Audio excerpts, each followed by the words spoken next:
Hi friends, Assam மாநிலத்தை பற்றி exam point of வியூவில் முக்கியமான இன்ஃபர்மேஷன்ஸ் பார்க்கலாம். தலைநகர் பெயர் திஸ்பூர், உருவாக்கம் 1950. எழுத மாதிரி ஃப்ரெண்ட்ஸ். எல்லைகள் பார்த்தோம் அப்படின்னா அருணாச்சல பிரதேசம், நாகாலாந்து, மணிப்பூர், மேகாலயா, திரிபுரா, மிசோரம் மற்றும் வெஸ்ட் பெங்கால். இன்டர்நேஷ்னல் பார்டர் சர்வதேச எல்லைகள்னு பார்த்தோம் அப்படின்னா பூட்டான் மற்றும் பங்களாதேஷ் அப்படிங்கிறது. நதிகள் 2 நதிகள் முக்கியமாக பாயுது. ஒன்று பிரம்மபுத்திரா, இன்னொன்று வந்து சுர்மாவுக்கு இன்னொரு பெயர் இருக்குது, பராக். ஸோ முக்கியமான ட்ரைப்ஸ் வகை பார்த்தோம் அப்படின்னா பூடோ மற்றும் மிஷிங். ஆற்றிடை தீவு அப்படிங்கிறது, அதாவது பிரம்மபுத்திரா ரிவரால் உருவாகக்கூடிய ஆற்றிடை தீவு உலகிலேயே மிகப்பெரிய தீவை வந்து உருவாக்குகிறது. பெயர் வந்து மஜுலி தீவு அப்படிங்கிறது. இது டிஎன்பிஎஸ்சியில் ப்ரீவியஸ் இயர் கொஷினில் ஏற்கனவே வந்து கேட்ட கேள்வி.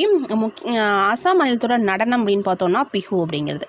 ஸோ அசாம் மாநிலத்தில் சிறப்புகள் பார்த்தோம் அப்படின்னா தேயிலை உற்பத்தியில் முதன்மையான ஒரு மாநிலமாக திகழ்கிறது. இந்தியா வந்து வேர்ல்டு லெவலில் 2nd பிளேஸ், சீனா ஃபர்ஸ்ட். யுனெஸ்கோ சைட் 2 இருக்குது. ஒன்று காசிரங்கா நேஷனல் பார்க், இன்னொன்று வந்து மானஸ் அப்படிங்கிறது. இந்த காசிரங்கா நேஷனல் பார்க்கில் ஒற்றை கொம்பு காண்டாமிருகம் காணப்படுகிறது. ஓகே.